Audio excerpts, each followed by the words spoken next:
Thank you. I have some very special items here that I need to take care of. And I'll show them and share them with you in a little bit. This is my daughter, Emery. She might want to hang out here. Do you want to go sit down? You want to sit up here? My son, Bowen, here. Emery's 7. Bowen's 12. He just barely turned 12. I have 6 children, 3 boys, 3 girls. My oldest is 15. My youngest is 3 years old. And when I was first taken, my son was almost 1. And I spent the last 2 years in federal detention centers, prison, some of the worst circumstances. And then I was able to, after a long battle, through 2 federal trials, I was able to go home to my family on my son's 3-year-old birthday.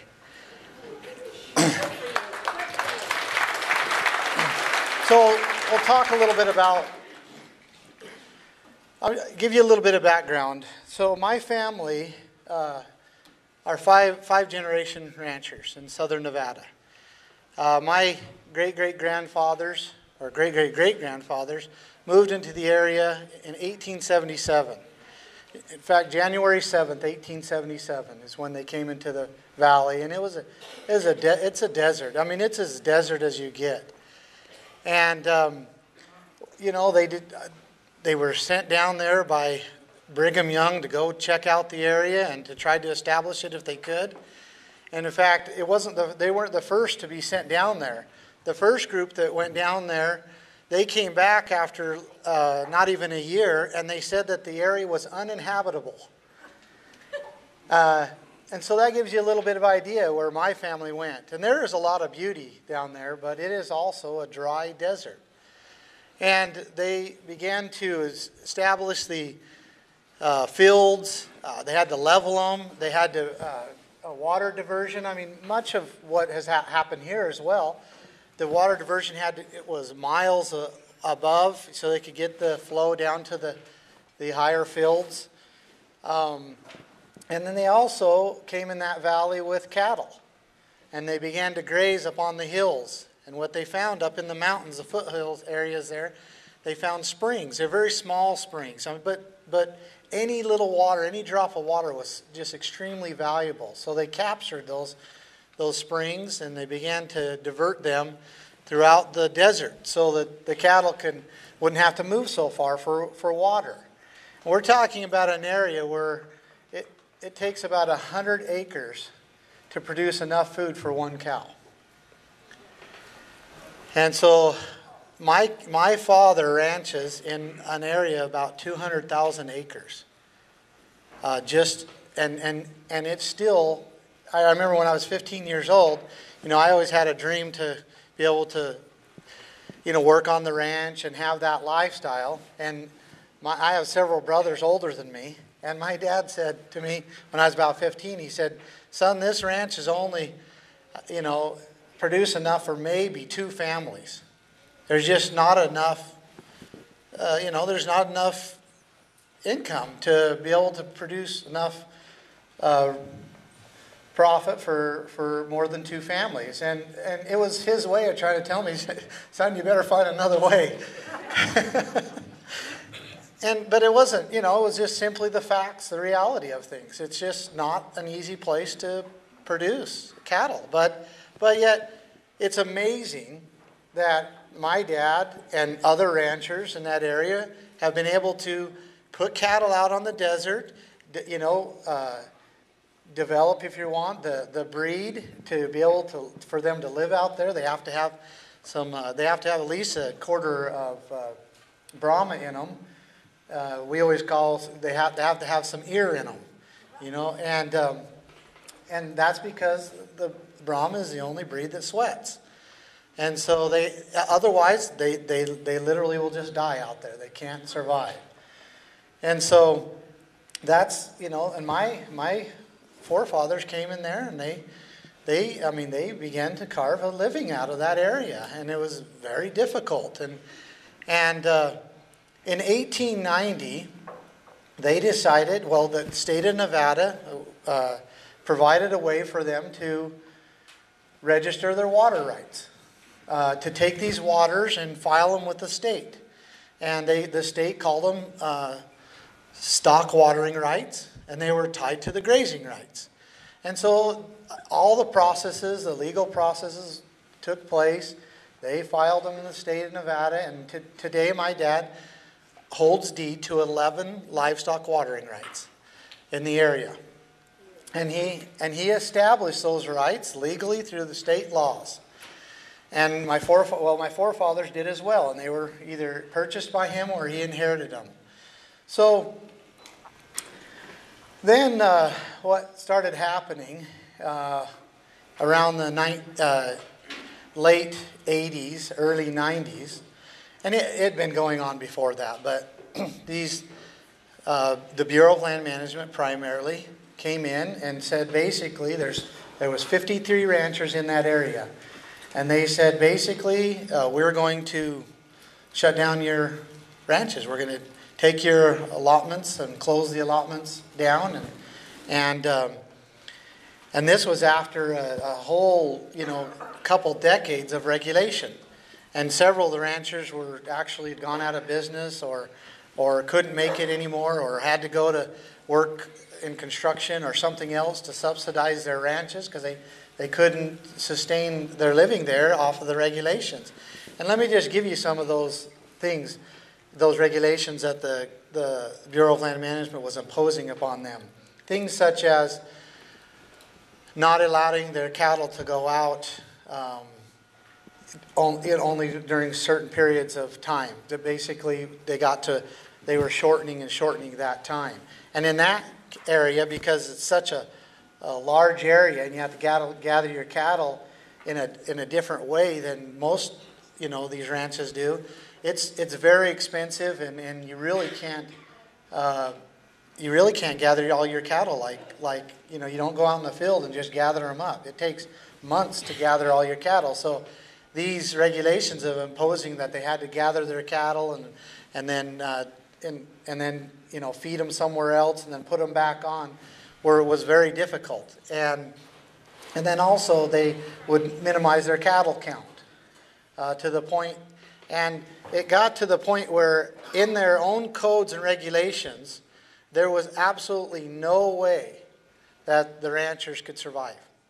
And in the Southern Nevada District Office, Bureau of Land Management District Office, there was a slogan that the district manager had in her office. And it said right on the wall, no moo by 92, cattle free by 93.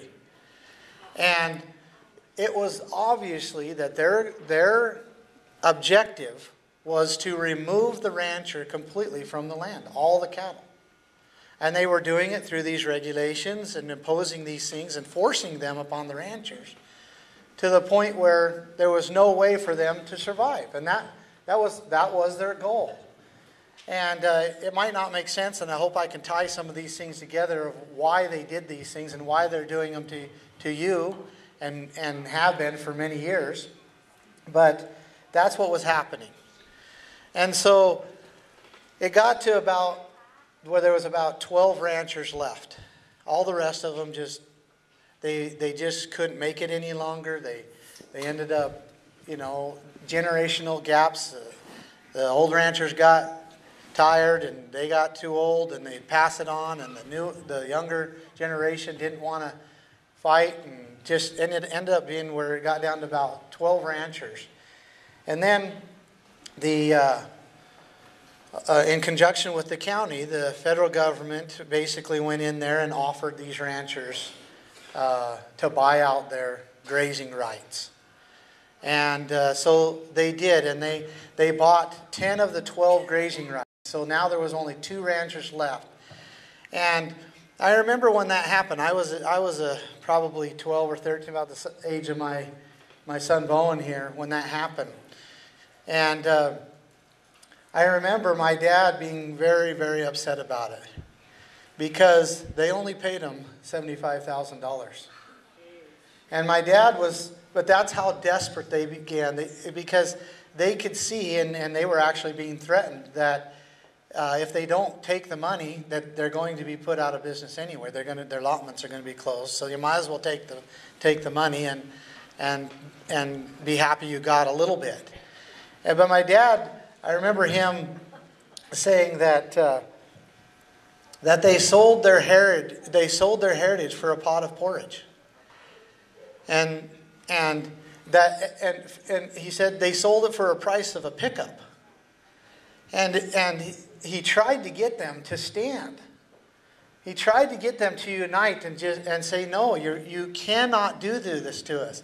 You know, these were 4 or 5 generational ranchers we're talking here. These were the same people that their forefathers, along with our forefathers, came out and carved a living out of this desert. That they bled and died and buried their forefathers on this land. And now they're literally being treated like they're renters. And the renter's saying, we're no longer going to rent this to you. And there's nothing you can do. Nothing. And so that's what happened. And it left 2 ranchers, my father and a man named Keith Ney. And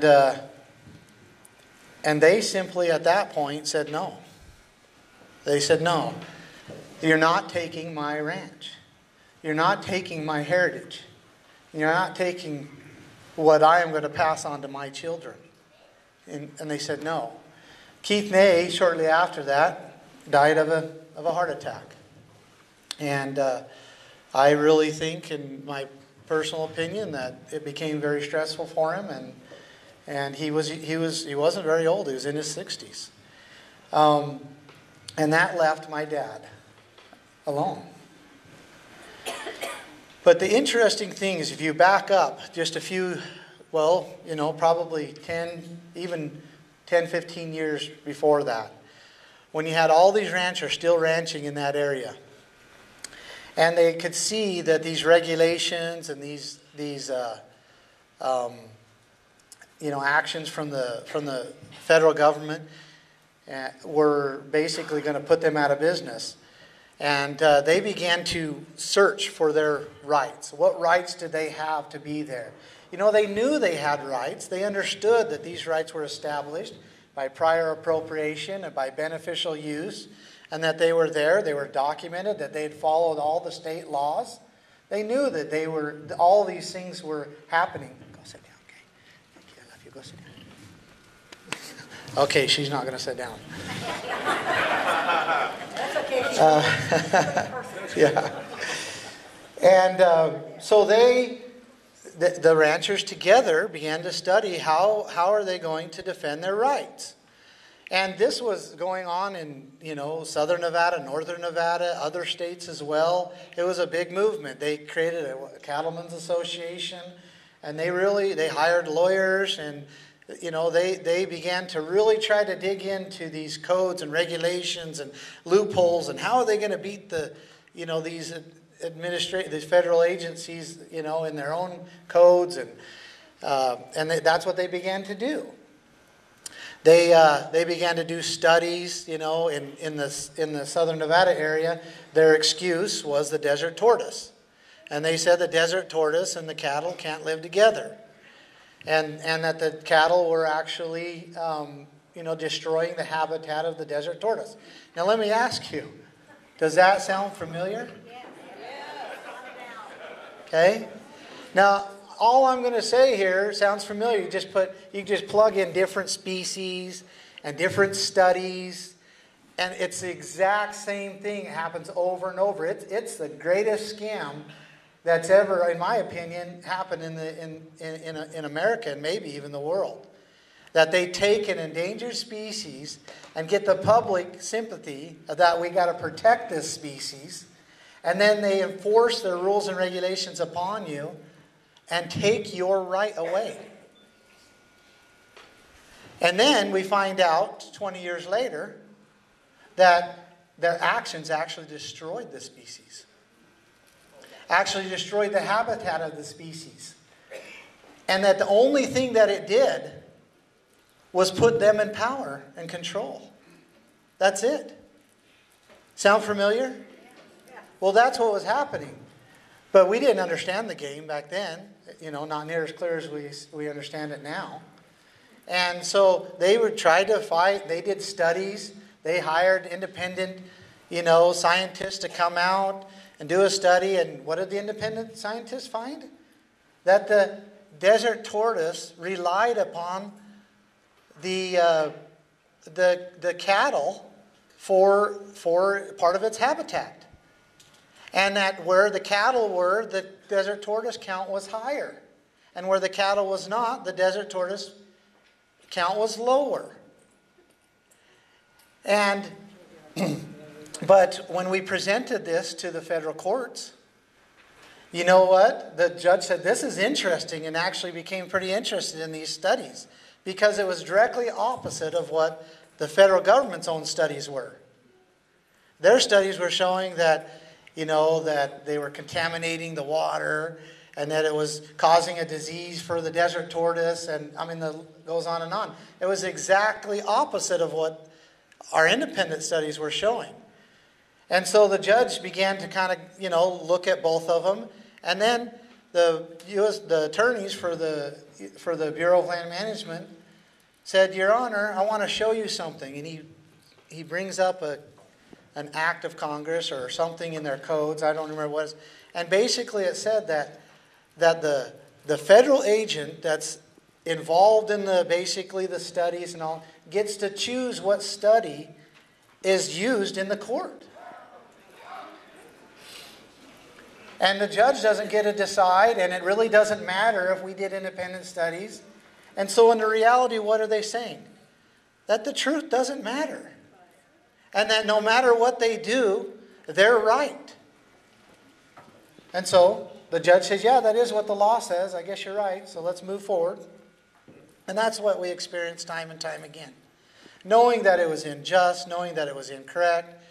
And then later, just kind of to emphasize or to end this little story about the desert tortoise, later a Bureau of Land Management whistleblower who got disgruntled because of something that happened inside the agency, he revealed that the Bureau of Land Management had 55-gallon barrels clear full of these 3-inch tortoise shells. And they had holes in the back, the top of them. And they were from the ravens. And that is actually what was causing the desert tortoise count to drop in the population. And that the Bureau of Land Management knew it the entire time that they were running these ranchers off their heritage. And they were using it in the courts. They knew that it was the ravens that were causing and destruction among the population of the desert tortoise. And yet they continued with the narrative that it was the cattle. So this is what I grew up with. And my dad at some point finally said, no, you're not taking my ranch. And then he said, hell no. He did. He fired the Bureau of Land Management. He said, you're a management company. You're a management entity, I guess, to say. And I'm not going to hire you and pay you to manage me out of my business. And he said, no. And of course, they say, you can't say no to us. And they tried to drag him into court. And my dad ignored him. And he ignored him primarily for 20 years. And every time they tried to impose something on him, he would basically say, I've followed all the state laws, and the federal government has no jurisdiction on this land. And the federal government didn't know what to do with him. And I want to explain to, especially to the ranchers and to the land users in this room, something that protected my dad. There's a couple things that protected my dad. I'm going to mention 3 of them. One was my dad would not sign a grazing permit, which is a contract. That's all it is. He understood, after all this study that him and the ranchers did, he understood that the federal government does not have jurisdiction over the land and the resources. That they're actually acting outside the Constitution when they do so. He understood that. So therefore, he knew that the only power they had was when you give it to them by signing a contract. A contract is what? It's this. It's, I agree to do this, you agree to do this, and if we violate that, or I violate it, their contracts are like, if you violate that, this is the punishment.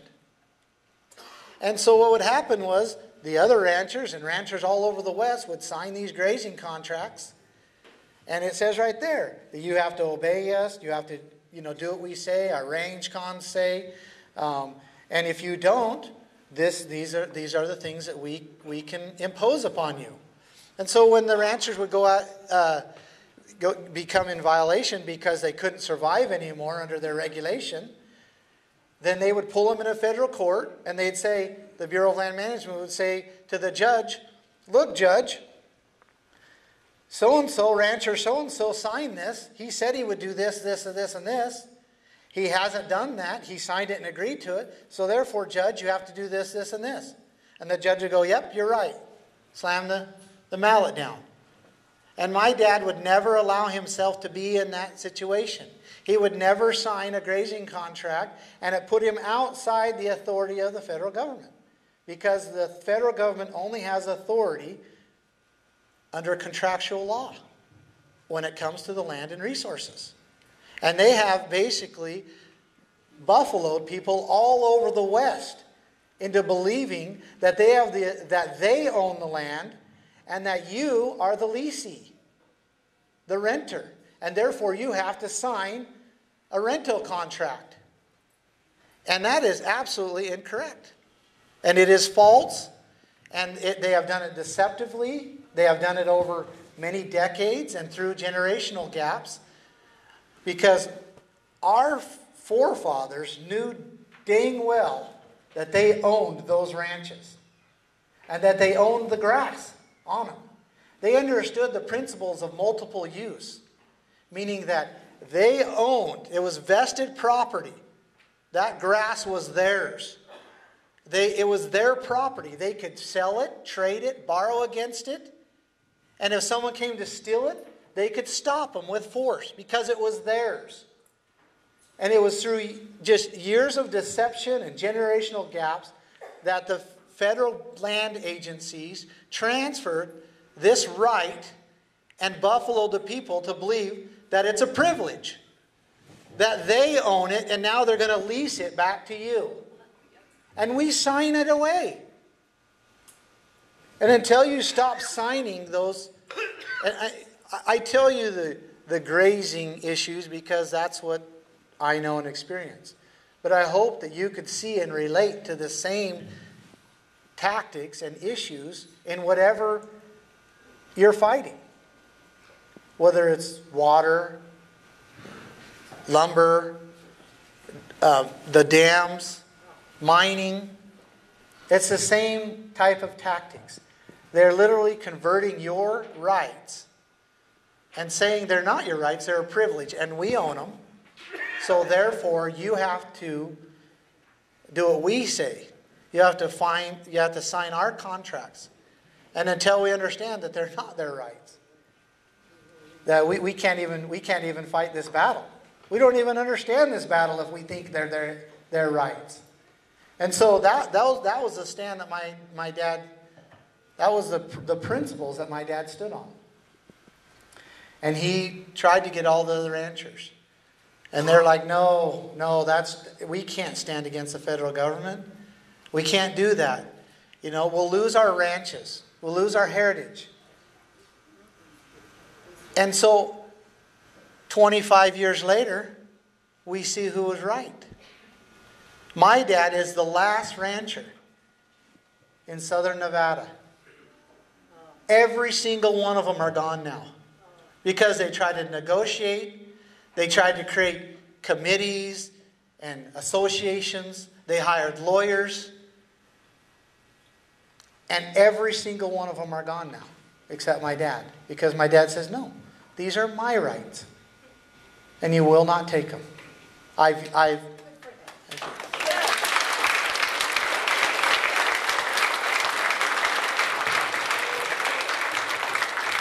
So now there's still more to this story, right?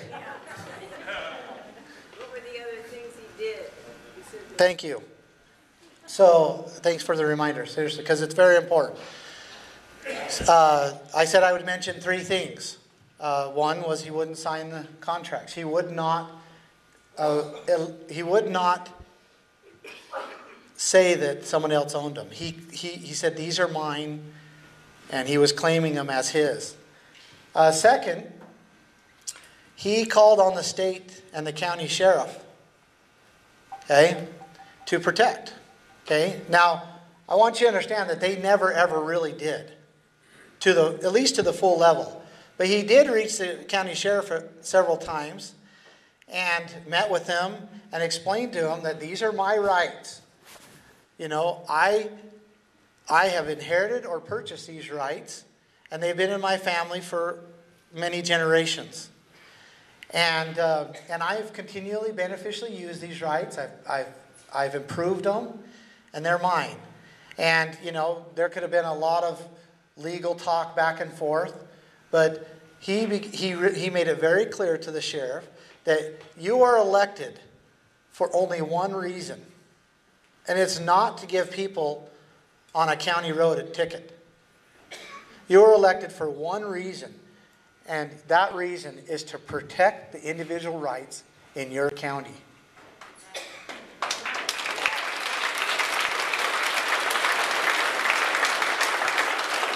I remember hearing talk about that these are my rights, and so it is your duty to protect them. And it's interesting, in the sheriff's oath, when he takes an oath to defend against those both domestic and foreign. Isn't that interesting? He doesn't take an oath to defend, somewhere else. He takes an oath to defend right here, right in your county. So he understood that. And the sheriff did because the sheriff would be like, they would go back to the federal government and say, look, I really don't want this in my county. So for almost 20 years, there was communication between the federal agencies and the sheriff, and it did help protect my dad's rights. And of course, he called on the states, and the states pretty much just ignored him, or assisted the federal government. But that was the second thing he did. And the third thing, he was very public about everything he did. He wrote letters and got the media involved, and always very public. But the third thing that he did is he always made sure that it was clear that he was going to defend his rights, that he was going to call his friends together if he had to, and he was going to defend his rights. And he would use the terminology, I will do whatever it takes. And that's what he would say. And they would say, well, what does that mean? And he would say, whatever it takes.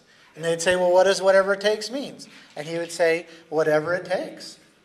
And they would try to get it, it drove them crazy. So we know that actually in 2012, the federal government actually came to they began to do what they were going to do in 2014, and that was stopped by the sheriff. The sheriff said, no, you don't have things right legally, and therefore you've got to go back to the court and get some things done before you can have my blessing on it. So they did do that. They went back to the court, and of course the federal court gave them what they wanted. And then in 2014, one of the days counts. We know that there was at least 213 armed agents that came upon the ranch and surrounded our ranch. We know that 145 of them, or 43 of them, were actually fully, tactical, trained men, and that there was 19 contractors, and the rest were like the support team. And they surrounded our ranch with snipers on the hills, high-tech surveillance equipment, and they began to threaten our family and say things like, if you resist in any way, this will be another Waco or Ruby Ridge. They said things to the very direct that we will kill you.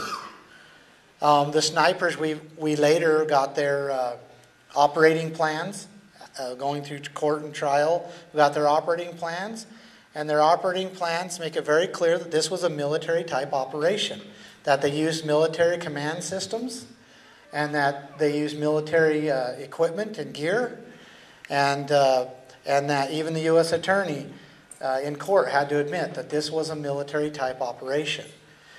And that they had snipers on the hills, that they were in a 360 degrees surveillance, and that they were issued government rifles with optics, and that they had the authority to use lethal force if lethal force was imminent. Basically, that's what it said. And this was, my family. I could go into a lot of details about what happened, but ultimately, we kind of came together as a family, and there was, at the beginning, we really thought that they were going to kill us, and we had every reason to believe they were literally threatening. They were everywhere they went. They would be in a convoy, of 4 or 5 or 6 armed vehicles escorting, like the contract cowboys, equipment, truck, trailer, whatever. And it was just amazing. They had helicopters. They had locked down the whole range and had guards on each road going out off the main road. And I do not have time here to tell you all the details of what they were going to do, or what they were doing. Ultimately, it was calving season, and they were running the cows really hard with helicopters, leaving the baby cows out in the desert. And they were actually killing several of the cows, just running them to death. When everything was said and done, they had dug a huge pit and were just throwing the dead cattle in there. They were shooting our prize bulls and other cattle from the air, from helicopters. And the agent in charge, Dan Love, said that I can do whatever I want with these cattle. They're government property. And he said, I can shoot them and throw them in a pit if I want. And those are his own words. So that happened. And the interesting thing was we didn't know what we were going to do. We were just praying and asking for guidance and protection and direction. And we came together as a family, and we began to pray and plead with the Lord to help us and bless us. And things started to evolve where we were able to make little stands. A little stand here and a little stand there. And people started seeing that locally at first, and they started to gather. And more people. And then on Wednesday, they were coming down out of the mountains, and they were there was 13 armed vehicles, and they were escorting a dump truck pulling a backhoe. And this concerned us. We didn't know. We thought it was either a rendering truck, or we thought that they were up there, destroying something. And basically, again, to make a long story short, we protested them as they began to come on the road. And they got out of their vehicles with their dogs and began to sick their dogs on us and do several other things to us, which we found out the day before that they were training their dogs using the exact same words that we were using when we were protesting the day before. So they're actually training their dogs to attack, us, using the very words that we were using the day before. And I was on my four-wheeler and kind of came back up around them, and I was trying to get up on a high enough elevation that I could see in the back of that dump truck. And I could never get high enough that I could see what was in the back of it.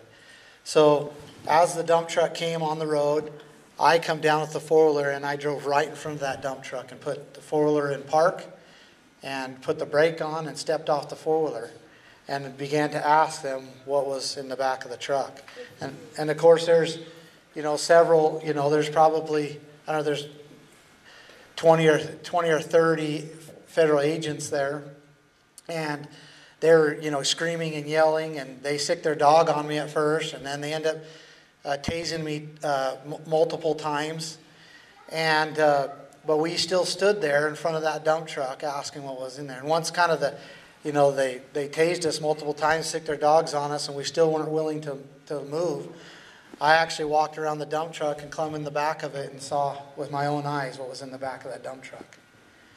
And I know this might sound a little insensitive, but what I saw in the back was worse than a rendering truck. What I saw in the back of it was they were in the mountains destroying our water infrastructure that had been in those mountains for over 100 years. And they knew exactly where our rights were. They knew exactly what they had to do. They had to eliminate the beneficial use, because like in our state, the same as here in California, it's a use it or lose it water law state. And if you can't prove up on it and use it for up to over 5 years, they can someone else can actually claim it. They knew what they were doing exactly. They knew that our grazing rights were tied to our water rights, and they knew that if they can eliminate our water rights and the use of it, that they can eliminate our grazing rights as well. And it was interesting because when we went through trial, and I'll get to that a little bit, we saw how afraid they were that we knew that we owned those rights. We saw how the federal attorneys squirmed, how they tried to eliminate us from speaking about anything about water rights.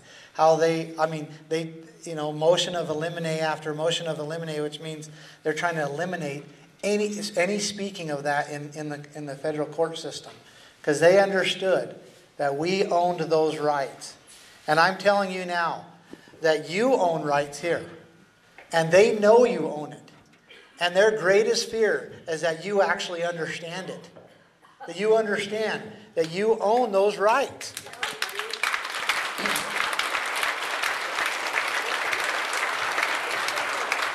Because the first part of maintaining rights is claiming them, knowing that they're yours. That's the first part. You have to claim your right.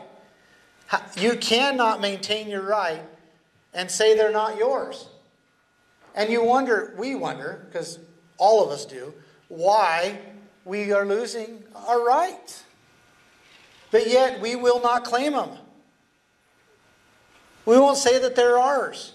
And I don't know if that's the good nature of most humans. I don't know. But, maybe it seems too greedy to say they're ours. But it is divine law for an individual to own property. And until you understand that and are willing to say, I own this, because the creator of this world made it possible for me to own it. And therefore it's my stewardship. I have to take care of it. I got to use it for the benefit of myself and my fellow man. I need to be responsible with it. I need to take care of it. But I own it. And ownership, by definition, is the power to control. You can't say I own something and then someone else controls it. That's not ownership. Ownership is the power to control. And if somebody else controls what you think you own, you don't own it. So, we took a stand. And they videoed that while we were there, right before I actually drove the four-wheeler in front of the dump truck. One of the federal agents comes right behind my Aunt Margaret, 57-year-old woman, and literally picks her up and body slams her on the asphalt. And if you think I'm exaggerating what I'm saying, I want you tonight to go on the internet and watch it. I am not exaggerating to try to, to make this something that it's not. And but we stood. We knew that right there and then that they were going to have to take our lives away before they were going to take our heritage and our livelihoods away. And when I came to the ranch, because I didn't live on the ranch, I don't live on the ranch now. When I came to the ranch, there's many circumstances that actually brought me there. But I actually said to the county undersheriff, I said, this is not worth dying over. I actually said that. And I tell you, by Wednesday, when I saw what they were doing, I completely changed my mind. It was absolutely worth dying for. Because I knew that I couldn't pass on to my son what was happening there on my father's ranch. And there was many others that believed the same thing. So we stood. And that little incident there on Wednesday was caught on video, thanks to our phones and social media, which is a great tool to defend and protect ourselves when we're in the right. And in fact, by that night, if I remember clearly, and I'm pretty sure I have it right, that video had 1.3 million views.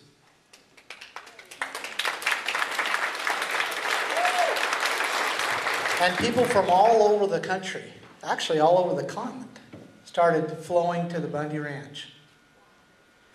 And I remember one man comes up to me and he says, Ammon, my name's so-and-so, and I came from New Hampshire. I just drove 34 hours to get here. What do you want me to do? Oh, great. Good deal. And that happened. There was a man from Alaska. There was a man that was in Iraq that actually called, and after, there was hundreds of people there, he actually called and sent 100 pizzas, ordered 100 pizzas, because he couldn't be there himself. And it was a great unity of the people. And ultimately what happened was it escalated, they continued, and then once these federal agents began to see that the people were united and that they were not going to be deterred, that they were there to stand, that they actually stopped the operation, and they gathered all the cattle that they had, which is almost 400 head of cattle at this time, put them in a corral, and they had plans to sell those cattle. They actually had an livestock auction in central Utah that they paid reportedly an extra $300,000 just to run them through their auction. But what happened was the governor of Utah ordered them to not bring those cattle into Utah. That's right. They even put the higher patrol at the check station and said, any cattle that come in here, you check to make sure that they're not the Bundy's cattle. And if they are, you do not let them come into this state. Idaho wouldn't let them come into the state. Arizona wouldn't let them come to it. And actually even California, the auction yards in California would not sell those cattle. And they were stuck there on the Bundy Ranch. Until enough people from all over the country could come together and go up there and insist that they release those cattle. And there's how good Americans are. What's that? It shows you how good Americans That's right. It shows you how we defend our rights and how we unite and come together and do that. And so what happened? I wish I could show you a couple pictures, because I have a picture of I don't want to exaggerate, but I would say it's almost a half a mile, bumper to bumper, and I'm not exaggerating, of federal vehicles on their way out of the Bundy Ranch.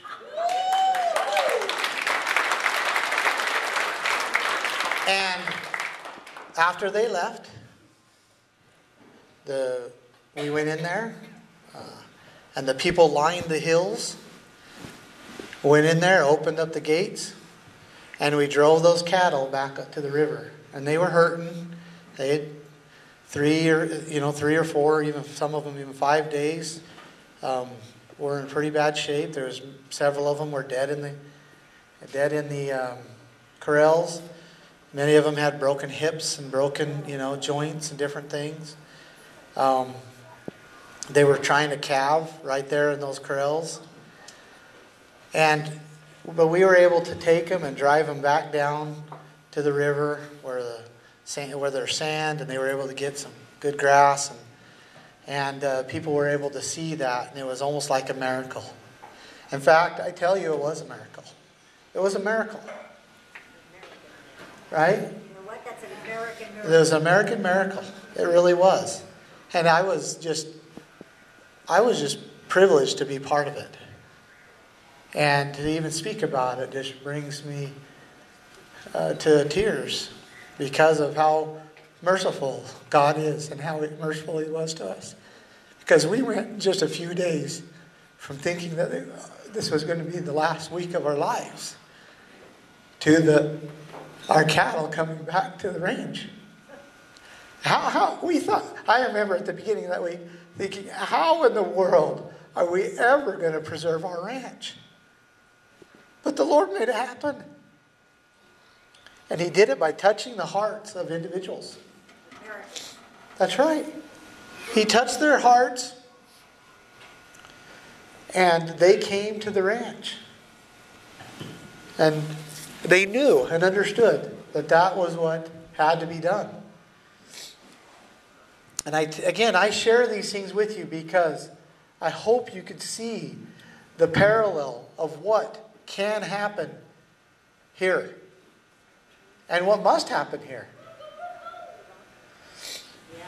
And how it is crucial that an individual defends his rights first, claims them, uses them, and then defends them. And when he does that, because of the circumstance that we are in, he will certainly be put under the force. And at that point, all of us, in the effort to love our neighbor and to follow the Spirit of the Lord, we have to go and stand with that person. Our rights will not be protected in an association. They will not be. They are protected by an individual saying, these are my rights, I will use them. And if anybody comes to take them, I will defend them. And I will call on my neighbors to defend them with me. That's the way rights are defended and maintained. Rights are not maintained in the courts. I hate to break the news. Look, tell me when any rights have been ever protected and defended in the courts in history. I mean, let's go to the Bible. What's the history of the courts in taking rights? They're not defended there. We have been actually buffaloed to believe that that's where rights are defended. Rights are defended on the grounds in which the rights were established, which is your ranch or your waters. If that water right was established right there at the diversion of when that water began to be beneficially used by you, that's where that right is defended, is right there at the diversion. It's just the fact. It's natural law. And we believe that our rights are somehow protected in some court that's arbitrarily being controlled by a judge. And I like what my dad says best about the federal court system. He says, going into federal court with a federal judge and federal attorneys and federal agencies and federal rules of regulation is like a man coming into your house comes in your house and beats up your wife and children. So you take him to court. And they say, all arise for the honorable judge, and in walks a man with a black robe, and it's the very man that beat up your wife and children. because that's what it's like.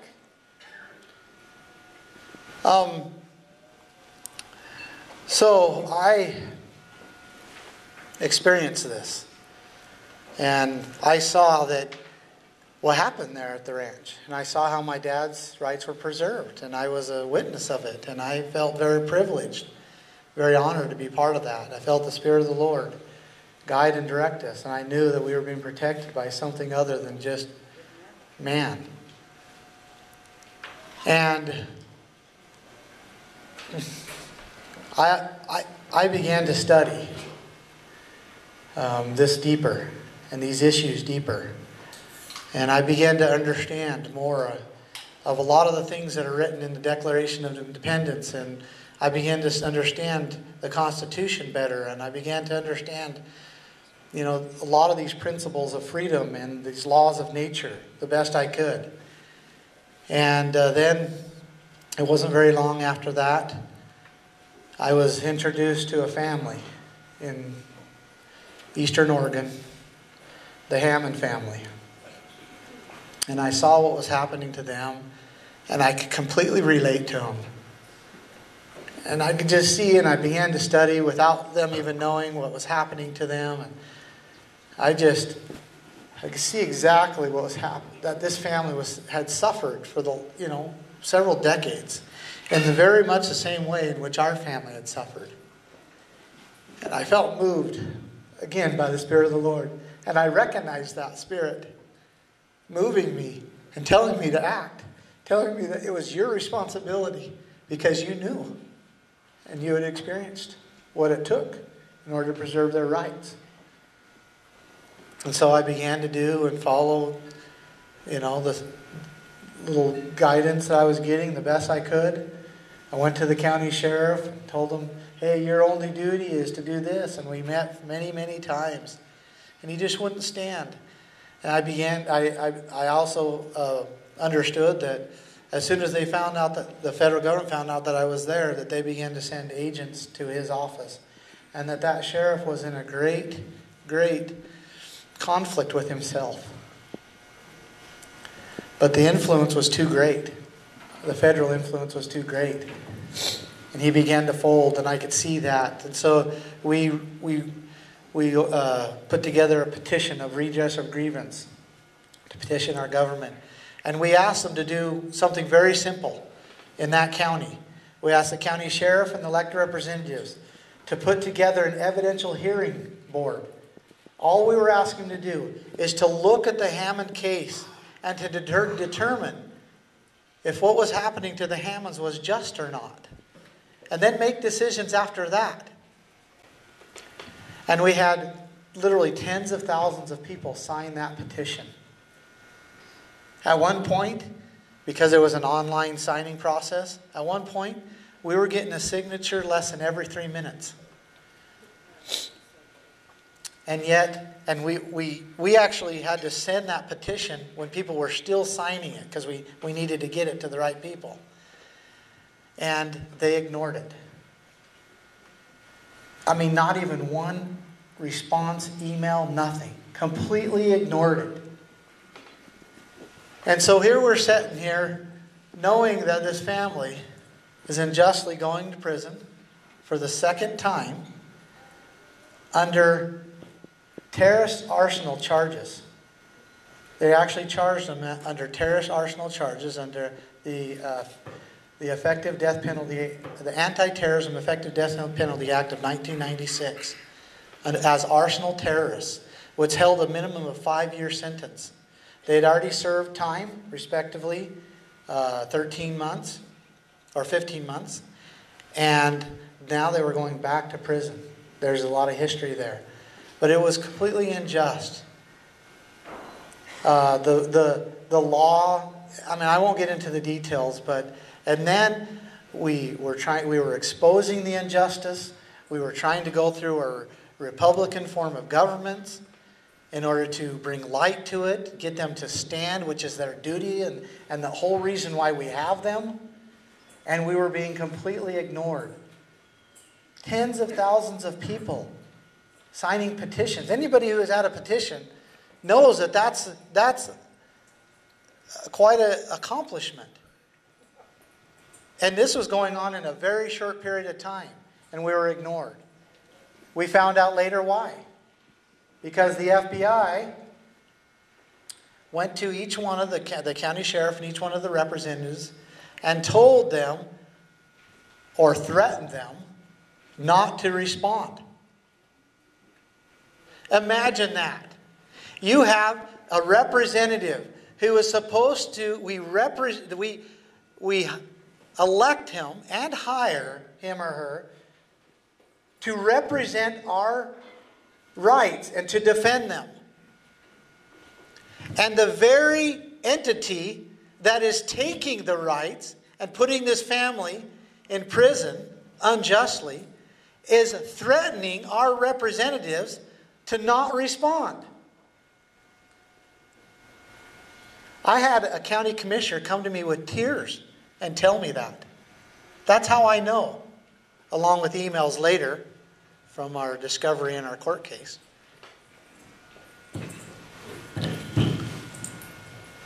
And so, what were we to do? Well, what were people to do? Were we all just to go home and say, you know what? This is so wrong. Our government completely has collapsed and been corrupted and has failed. Let's just all go home? No. There's no way, after what happened there, that I could go home. We're Americans. Nobody could. I wanted to go home so bad. I can't tell you. I wanted to go home. I had a little baby, a wife, 5 other children, and I wanted to go home. I was sick of everything that was happening. I could see that our government completely broke down. I wanted to go home. But I felt that little spirit in me tell me, no, you can't go home. If you go home, you'll never have peace again in this life. And you'll be accountable to me in the life after. I knew I couldn't go home. And so I began to try to understand what I was supposed to do and what I could do. Trying to look for a peaceful way in which we could bring as much attention to this as we could. And I began to be able to see that there was a wildlife refuge about 35 miles out of Burns, and it was surrounded the Hammond's ranch. And they were very instrumental in trying to take the Hammond's ranch and a lot of these issues that were happening. And I felt very, very clear and very sure that I was supposed to go into that refuge with as many people as would follow me, and we were just supposed to sit right there. And do it in a peaceful way, do it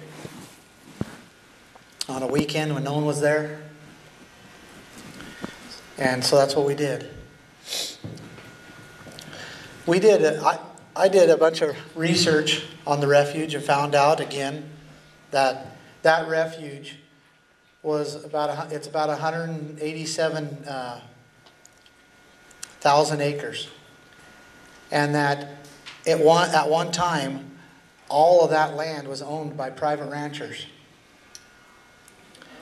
and that over a 60-year period of time, those ranches, through many different deceptive and forceful ways, lost their ranches, and they ended up being titled to the U.S. government under the U.S. Fish and Wildlife Service. And by this time, I had studied quite a few of the laws, and one of the laws that I studied was what's called the adverse possession law. And it's a law in all the states. It's a natural law. It is absolutely necessary to have adverse possession.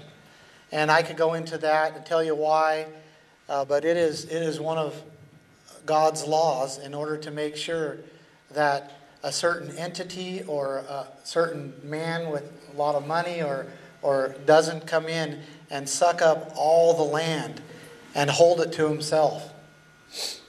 And I began to study these laws. Anyway, we went into the refuge there, and I clearly saw before I went into the refuge that adverse possession was exactly what the federal government was using upon the people. And there are certain things you have to do. You have to go in and openly claim it. Right? For yourself. You have to raise the flag, change the signs.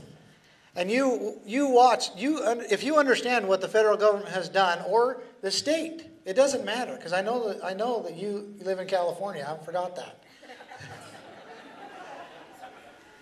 They come in and they put their signs up. They began to tag everything, because what they're doing is they're actually adversely taking your property. They have to put their signs on it. They map it, and they put their name on the map. They are taking claim of your property. It's natural law. They know it and understand it very well. The other thing is they have to begin to beneficially use it for themselves. And what does the federal government do? They lease it back to you.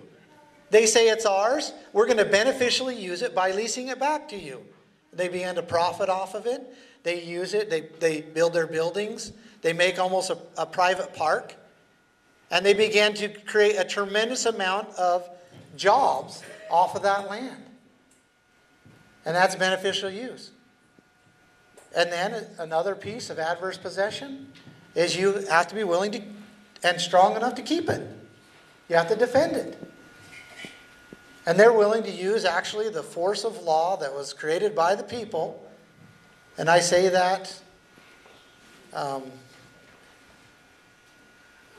I'll just leave it at that, because there's a lot of pieces to that aren't right. But they use that against ourselves, against us. And so I began to understand this. And so what did we do? We went into the refuge and we claimed adverse possession. We changed the signs. We flew the American flag as high as we could fly it. And we said, this land belongs to the people of Harney County.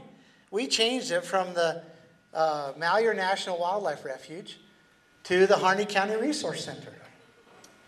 We changed the signs, and we began to take a loop, and as far as we began to change the signs, and we had a radius that we changed the signs, and it was going to get bigger and bigger, right?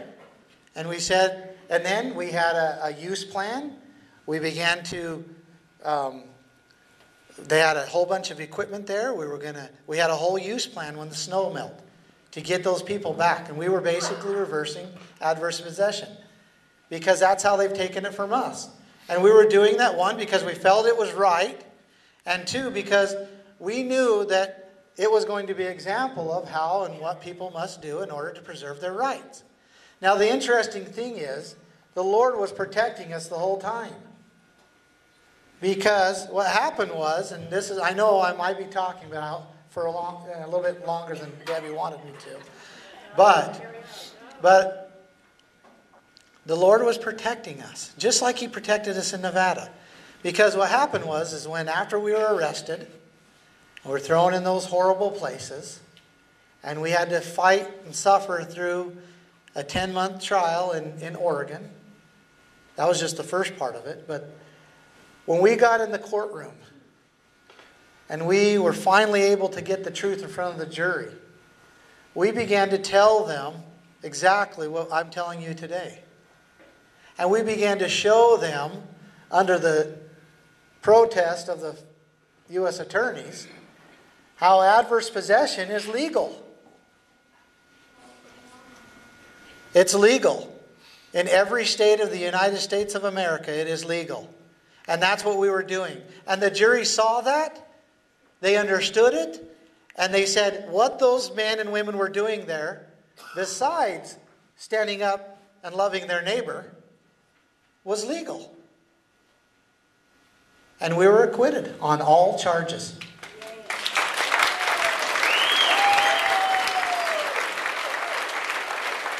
Now,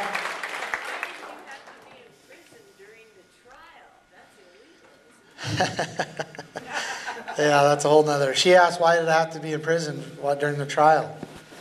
Well, just so you know, that while myself and others were arrested and incarcerated and facing these charges in Oregon, we were also charged in Nevada for, what they were all lies, a 63-page indictment of lies.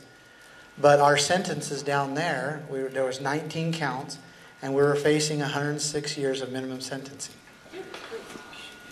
And as many of you know, the Lord again, it took almost 2 years, but the Lord again protected us down there. And He is a great guy. And ultimately, those charges were dismissed against us because of the corruption and deception of the federal government in the court system. The court finally said that this is too much. I can't even cover this up.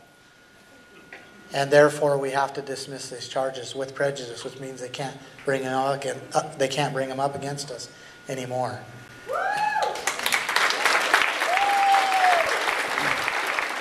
Now, when I was at the refuge, the most interesting thing happened, because we first went in there and we thought, oh no, they're going to kill us. But we're here. We know we're supposed to be here. And what we had hoped, and at least what I had hoped and what I had planned and felt, is that people would start to come. And we would have an opportunity to share with them what we were doing. And they did. At first, I remember a rancher comes, knocks on the door, and we open the door slowly, and he has a pot of soup. And man, it was so good because we were hungry. It was middle of winter. It was like 8 below. And he comes in and he begins to talk to us. And then he leaves. He tells his friends and his neighbors, and they start coming. And next thing you know, we got hundreds of people coming to the ranch, or to the refuge. And they're wanting to know. And so we began to do seminars and talking to them about their rights, these being their rights, not somebody else's rights. And then something very interesting started happening. Because we started to see the veterans coming. And even law enforcement officers. Because they began to understand what we were doing. And I want to show you a few things. A man came, and he was airborne in the Army, and I have to apologize. I didn't serve in the military. And so the terminology I don't understand. But he gave me his hat. He says, this is the only thing that I have that I could feel that's important enough to me to give to you. And he takes his hat off. I imagine that's very important to him. And he gave that to me. And I said, I don't know if I could take that. And then a man came, and he was in a wheelchair. He had lost both of his legs serving in the military. And he gave me his officer's jacket. And you see there, he was a diver as well. Or he was a diver. And he had, that's 20 years of service. Yes. And this man had no legs. And I was like, I cannot take this from you. But he insisted. He insisted that what we were doing was serving our country. And that he wanted me to have this. And I've never worn it. I would never wear it. Because I don't feel like I earned it. But he insisted that I have it. Another man had served as a law enforcement officer, I believe, for 28 years. And he gave me his duty badge. And I kept it in my pocket. And when I was arrested, they took it from me. And now they won't give it back. But it was his 20-year duty badge. And he said, I feel that what you're doing is so important that you need to have my duty badge. And I didn't. Make them give it back. They're thieves, young lady. They are. About that. And thieves don't give things back very easily. Then I had another man. He served as a colonel. And he came to me.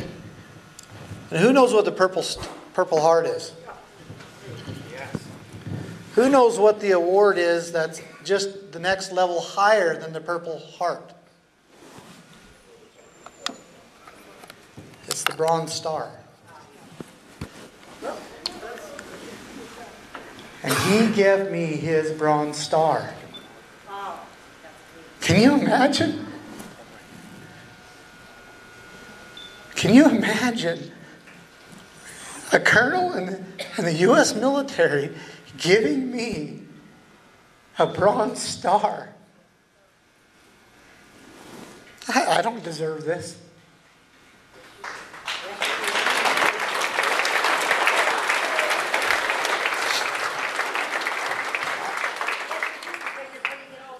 I didn't earn this. But he gave it to me and insisted that I have it. And I had to take it in honor of him and his sacrifice. But if you, I recommend that you go and find out what it takes to be awarded a Bronze Star. It's a tremendous sacrifice. And then, a man comes up to me. He gives me this flag.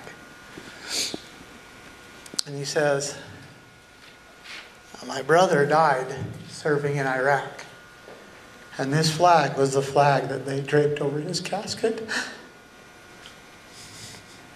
And inside of it has the shells from the salute during his funeral. I've never opened it. I don't plan on opening it. But I know they're in there. And I know that he insisted that I have it. It says, only brother. They draped this over his casket. And he gave it to me. I don't deserve it. But out of honor to him and his brother, I hold it and share it with you. Now let me ask you something. Is that what you are told about the refuge?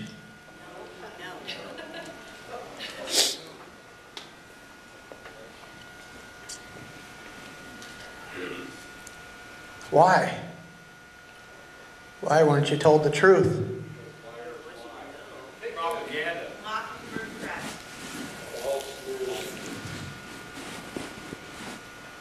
There is an effort. There is a conspiracy to take your rights and to consolidate them into one body. Because when your rights are consolidated into one body, and what I mean by rights, I mean everything of value, the power that you have as an individual. There's an effort to consolidate that power into one body so that it can be easily controlled, manipulated, and used against you. And that power, there is no power that is greater than the lands and resources in which you use. There is no greater power. I challenge anybody in this county, in this state, all 49 million, to show me one thing that didn't come from the earth. Maybe they have a meteor rock.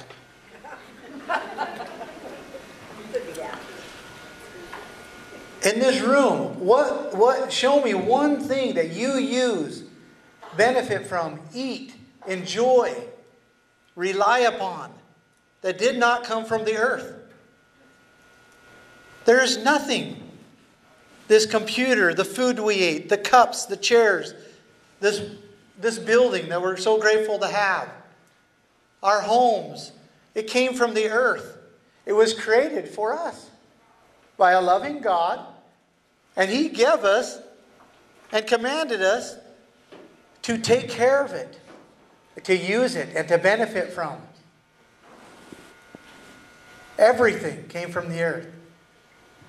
And there is an effort to take and consolidate that great power to be able to feed ourselves, to be able to travel in our own vehicles, to live in our homes, to have water to water our fields and our animals or ourselves, to consolidate that power into one body so that it can be controlled.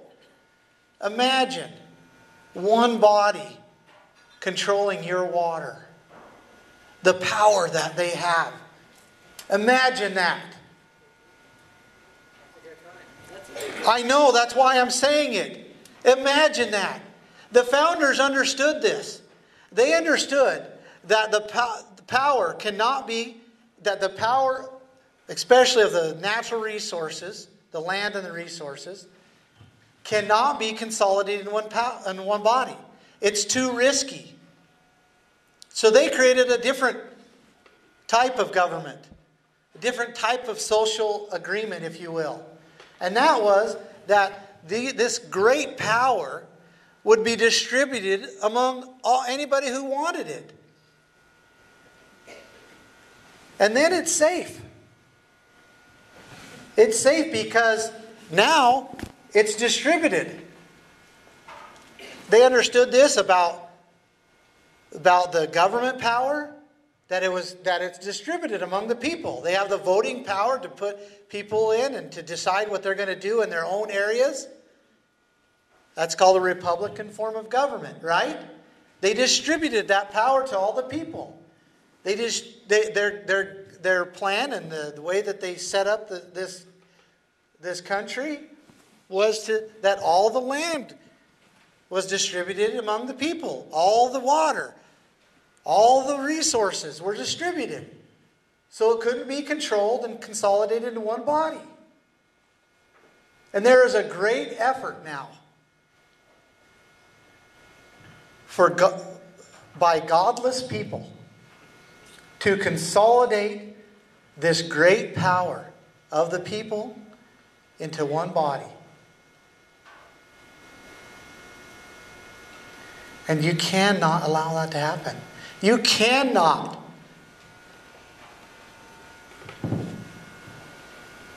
How do you stop it? And you have your rights. They're yours. So stand on them. Claim them. Use them. Defend them yourselves. And call on your neighbors to defend them with you. Because that is the way that rights are maintained. And that is the way that God intended them to be maintained. Love your neighbor. Do not covet him. Live in peace with each other. And stand for your neighbor when he needs you. And I say these things in His name. Amen.